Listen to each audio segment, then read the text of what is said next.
بنی اسرائیل میں ایک عورت تھی جس کا نام سارہ تھا۔ اس کے 7 بیٹے تھے۔ جس ملک میں وہ رہتی تھی وہاں کا بادشاہ بڑا ظالم تھا۔ وہ لوگوں کو زبردستی خنزیر کا گوشت کھلاتا، جو انکار کرتا اسے قتل کروا دیتا۔ چنانچہ اس عورت کو بھی اس کے بیٹوں سمیت بادشاہ کے سامنے لایا گیا۔ اس ظالم بادشاہ نے سب سے بڑے لڑکے کو بلوایا اور کہا، یہ خنزیر کا گوشت کھاؤ۔ اس مرد مجاہد نے جواب دیا، میں اللہ پاک کی حرام کی گئی چیز کو ہرگز نہیں کھاؤں گا۔ بادشاہ نے جب یہ سنا تو حکم دیا کہ اسے سخت ترین سزا دی جائے۔ جلاد آگے بڑھا اور اس کے ہر عضو کو کاٹ ڈالا اور اسے شہید کر دیا۔ پھر ظالم بادشاہ نے اس سے چھوٹے لڑکے کو بلایا اور اس کے سامنے بھی خنزیر کا گوشت رکھتے ہوئے کہا، اسے کھاؤ۔ اس نے بھی جرأت ایمانی کا مظاہرہ کرتے ہوئے جواب دیا، میں اللہ پاک کی حرام کی گئی اشیاء کبھی بھی نہیں کھاؤں گا۔ یہ سن کر ظالم بادشاہ آگ بگولا ہو گیا اور اس نے حکم دیا کہ ایک تانبے کی دیگ میں تیل ڈال کر اسے آگ پر رکھ دو۔ چنانچہ ایسا ہی کیا گیا۔ جب تیل خوب گرم ہو گیا تو اس نوجوان مجاہد کو تیل میں ڈال دیا گیا۔ اس طرح اس نے بھی جام شہادت نوش کر لیا۔ پھر بادشاہ نے اس سے چھوٹے کو بلایا اور کہا، یہ گوشت کھاؤ۔ اس نے بادشاہ سے کہا، تو ذلیل و کمزور ہے، تو اللہ پاک کے مقابلے میں کچھ بھی نہیں۔ تو مجھے اللہ پاک کے حکم کے خلاف اس بات پر ہرگز آمادہ نہیں کر سکتا۔ جو تیرے جی میں آئے تو کر لے، لیکن میں اللہ پاک کی حرام کردہ اشیاء کبھی بھی نہیں کھاؤں گا۔ بادشاہ یہ سن کر ہنسنے لگا اور لوگوں سے کہنے لگا، کیا تم جانتے ہو کہ اس نے مجھے گالی کیوں دی؟ اس نے یہ سوچ کر مجھے گالی دی ہے کہ میں گالی سن کر طیش میں آ جاؤں گا اور فوراً اسے قتل کرنے کا حکم دے دوں گا۔ اس طرح یہ آسانی سے موت کے گھاٹ اتر جائے گا، لیکن میں ہرگز ایسا نہیں کروں گا۔ پھر اس ظالم بادشاہ نے حکم دیا کہ اسے سخت سے سخت سزا دی جائے۔ چنانچہ ظالم بادشاہ کے حکم پر پہلے اس نوجوان کی گردن کی کھال کاٹی گئی، پھر اس کے سر اور چہرے کی کھال اتار لی گئی اور اس طرح اسے بھی شہید کر دیا گیا۔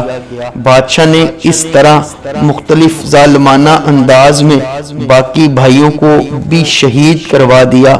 آخر میں سب سے چھوٹا بھائی بچا۔ بادشاہ نے اس کی والدہ کو بلایا اور کہا، میں تیرا بھی یہی حشر کروں گا۔ اگر تو اپنی اور اپنے اس بیٹے کی سلامتی چاہتی ہے تو اسے تنہائی میں لے جا کر سمجھا۔ اگر یہ ایک لقمہ کھانے پر بھی راضی ہو گیا تو میں تم دونوں کو چھوڑ دوں گا، پھر تم من پسند زندگی گزارنا۔ اس عورت نے کہا، ٹھیک ہے، میں اسے سمجھانے کی کوشش کرتی ہوں۔ پھر وہ اپنے بیٹے کو تنہائی میں لے گئی اور کہا، اے میرے لختے جگر، کیا تو جانتا ہے کہ تیرے بھائیوں میں سے ہر ایک پر میرا ایک حق ہے اور تجھ پر میرے 2 حق ہیں؟ وہ اس طرح کہ میں نے تیرے بھائیوں کو 2 سال دودھ پلایا تھا۔ تیری پیدائش سے چند دن قبل تیرے والد کا انتقال ہو گیا۔ پھر جب تیری ولادت ہوئی تو بہت کمزور تھا۔ مجھے تجھ پر بڑا ترس آیا اور میں نے تیری کمزوری اور تجھ سے اپنی شدید محبت کی وجہ سے تجھے 4 سال دودھ پلایا۔ میں تجھے اللہ پاک اور اس احسان کا واسطہ دے کر کہتی ہوں، جو میں نے تجھ پر کیا، کہ تو ہرگز اس چیز کو نہ کھانا جسے اللہ رب العزت نے حرام کیا ہے، اور بروز قیامت اپنے بھائیوں سے اس حال میں نہ ملنا کہ تو ان میں سے نہ ہو۔ جب سعادت مند بیٹے نے ماں کی یہ باتیں سنی تو کہا، میں تو ڈر رہا تھا کہ شاید آپ مجھے خنزیر کا گوشت کھانے پر ابھاریں گی، لیکن اللہ پاک کا شکر ہے کہ اس نے مجھے تم جیسی عظیم ماں عطا فرمائی۔ پھر وہ عورت اپنے بیٹے کو لے کر بادشاہ کے پاس آئی اور کہا، یہ لو، اب یہ وہی کرے گا جو میں نے اس سے کہا ہے۔ بادشاہ بڑا خوش ہوا اور اس کی طرف خنزیر کا گوشت بڑھاتے ہوئے کہا، یہ لو، اس میں سے کچھ کھا لو۔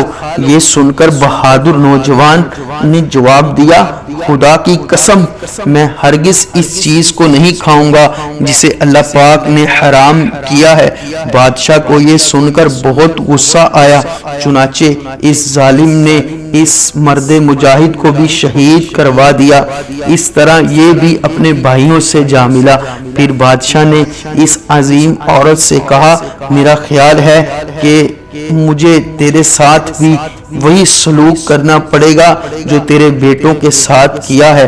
اے بڑھیا، تیری ہلاکت ہو، تو صرف ایک لقمہ ہی کھا لے تو میں تجھے منہ مانگا انعام دوں گا، اور جو تو کہے گی میں وہی کروں گا۔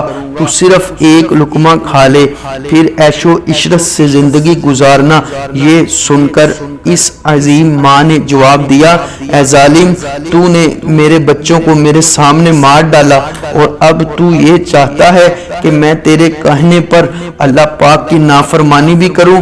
اپنے بچوں کی موت کے بعد مجھے زندگی سے کوئی سروکار نہیں۔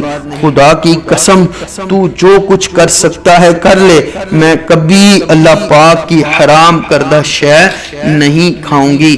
یہ سن کر اس صفاق و ظالم بادشاہ نے اسے بھی شہید کروا دیا۔ اس طرح اس عظیم ماں کی روح بھی اپنے عظیم فرزندوں سے جا ملی۔ سبحان اللہ، ان سب نے ایک ایک کر کے اپنی جانیں تو دے دی، لیکن اللہ پاک کے حکم کی خلاف ورزی نہ کی۔ اللہ پاک کی ان پر رحمت ہو اور ان کے صدقے ہماری مغفرت ہو، آمین، بجاہ خاتم النبیین صلی اللہ علیہ وآلہ وسلم۔